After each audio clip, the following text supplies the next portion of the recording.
Welcome back to my channel. I am Jana. If you are new here, welcome. If you're a returning subscriber, welcome back. Before we get into today's video, please make sure that you are subscribed, that you like and share this video, and hit that notification bell so you get notified every single time I upload a new video. And after the video is done, come and hang out in the comments. That is where most of the conversation and the fun happens. So today, what kind of video do we have for you? Well,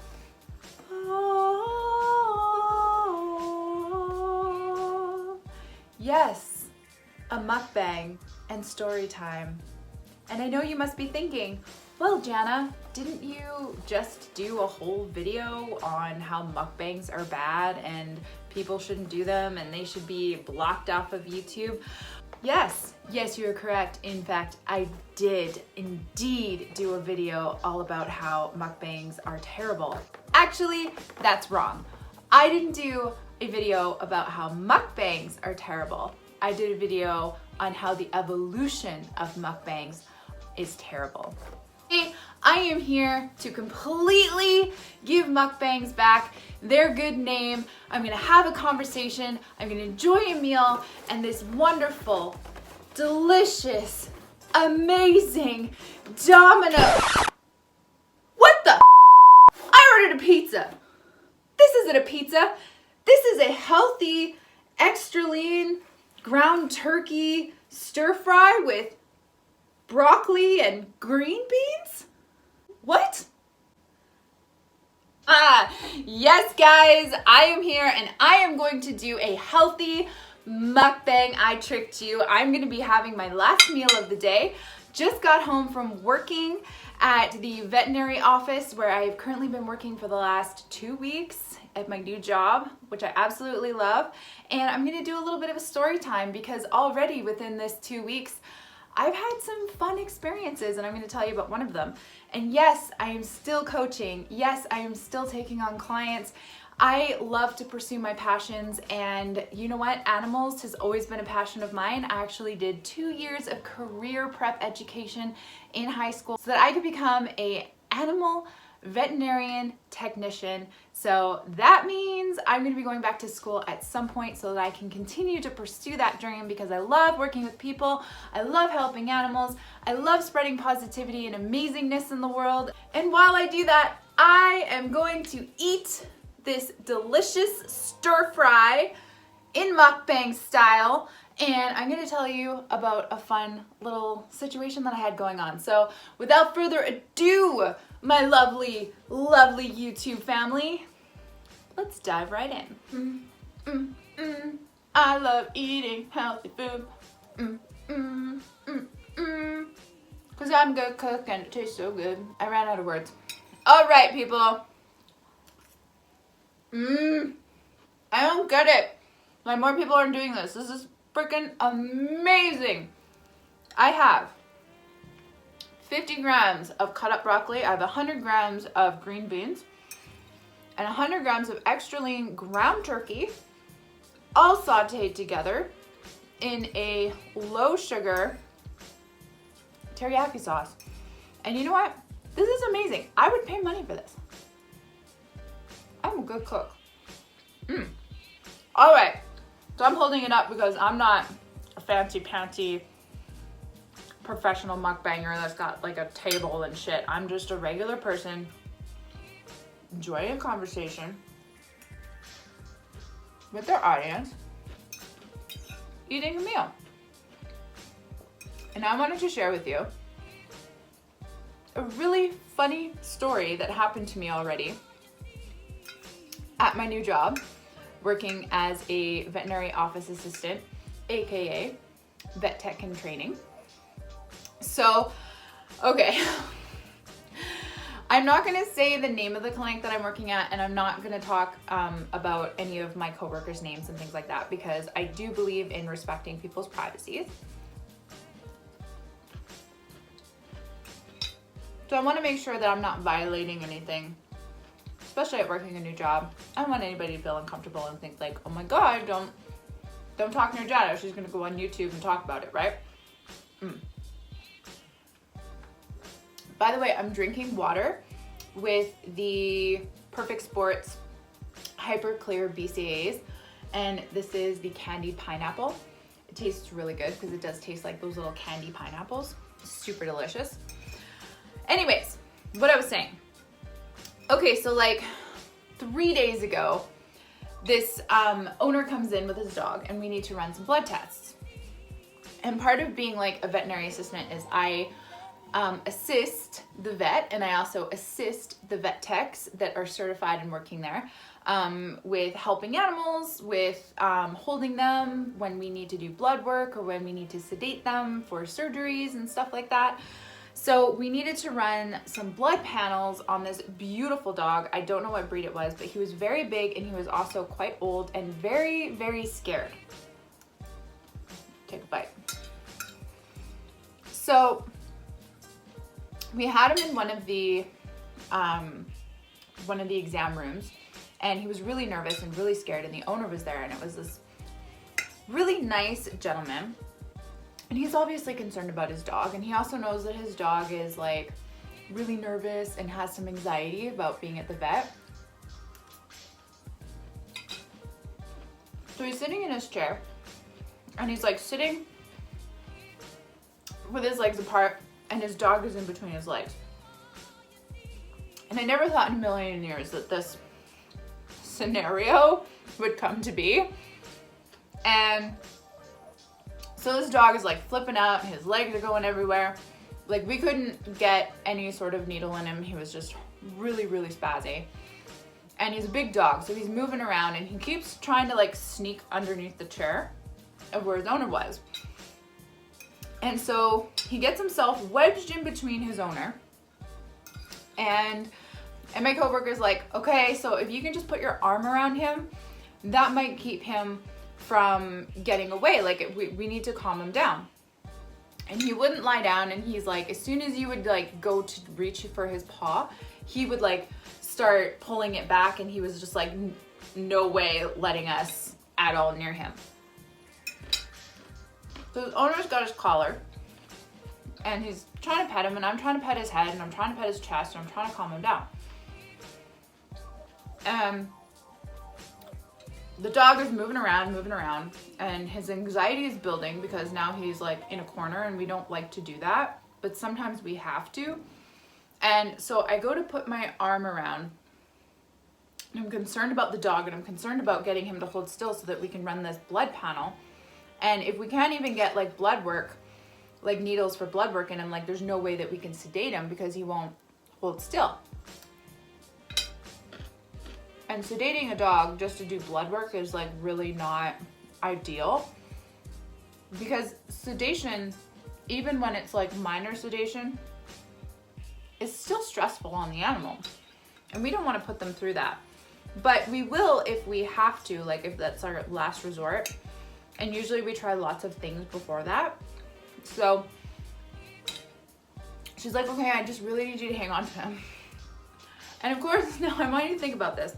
I've already told you how the owner is sitting and where the dog is. And he's a really nice gentleman. And I wasn't thinking about where I was placing my hands. So I'm rubbing the dog's chest, and I'm like, shh, like trying to calm him down, saying his name. And I reach my hand around to grab the other side of the dog. But then I'm like, my hand is like wedged in between the dog.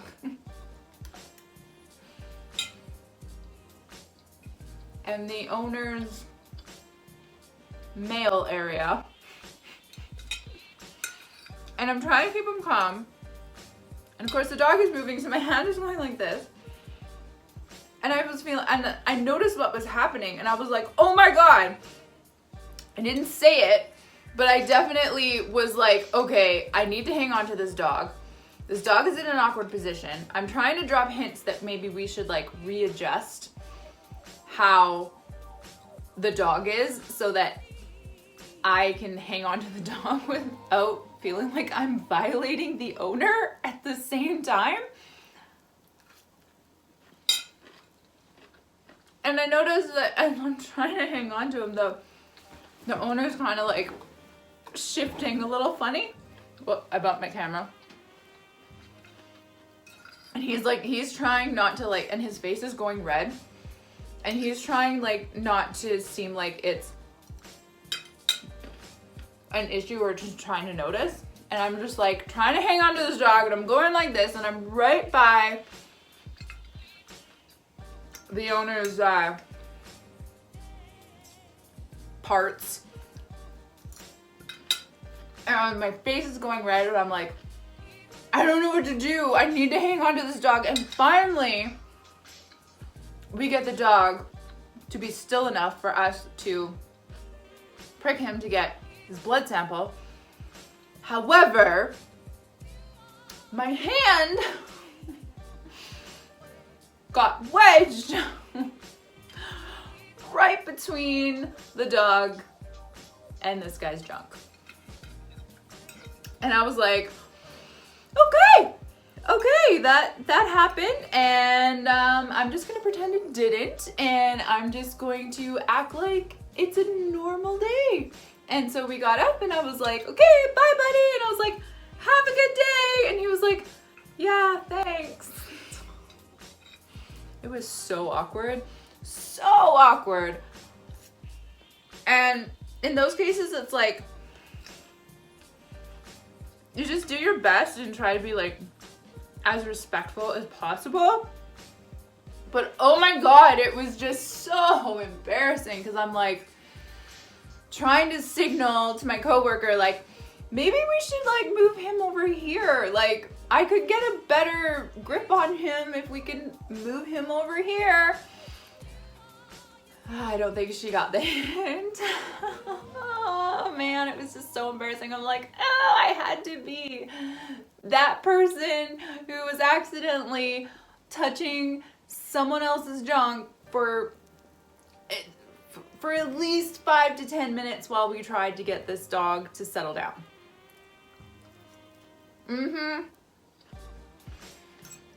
So that was a good introductory second week.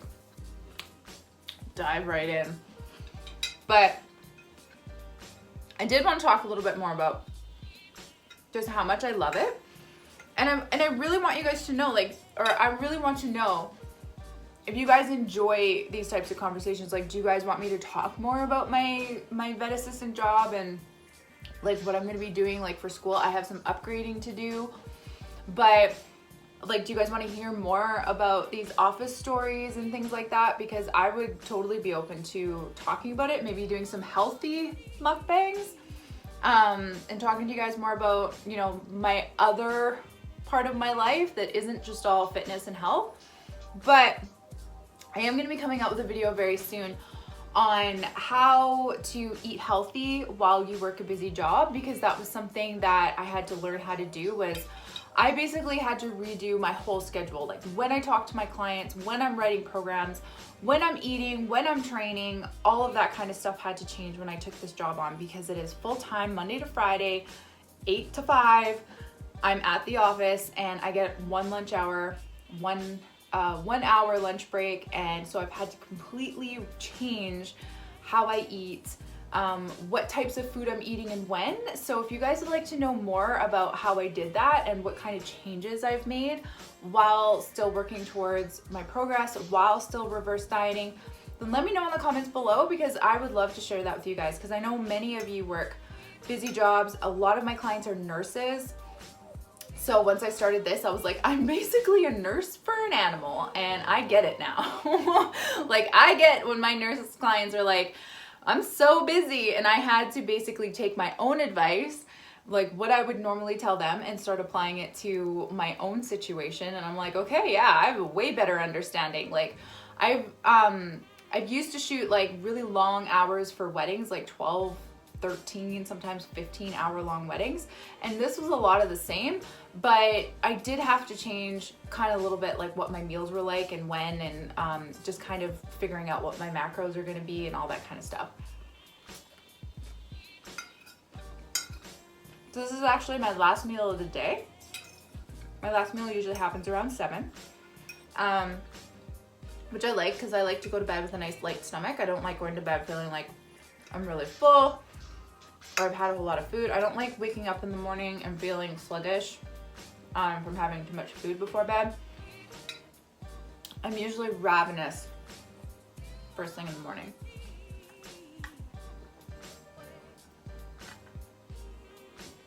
I'm really sorry, guys. I feel like this is really gross to watch. Like, I don't understand how actual mukbangers do this. This feels very like, I don't know, it feels very awkward. Like, I'm sitting here and eating, and like, I'm afraid food is gonna come flying out of my mouth.